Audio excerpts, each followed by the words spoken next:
You ask Tiger to solve. This deals with linear equations with one unknown. The final result is x equals 110. Let's solve it step by step. Simplify the expression. Expand the parentheses. Simplify the arithmetic. Group all constants on the right side of the equation. Subtract 14 from both sides.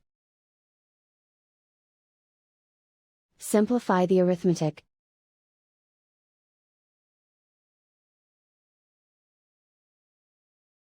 Isolate the x. Divide both sides by 2.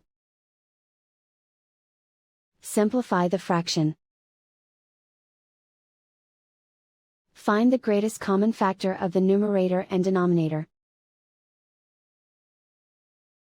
Factor out and cancel the greatest common factor. And so the final result is x equals 110.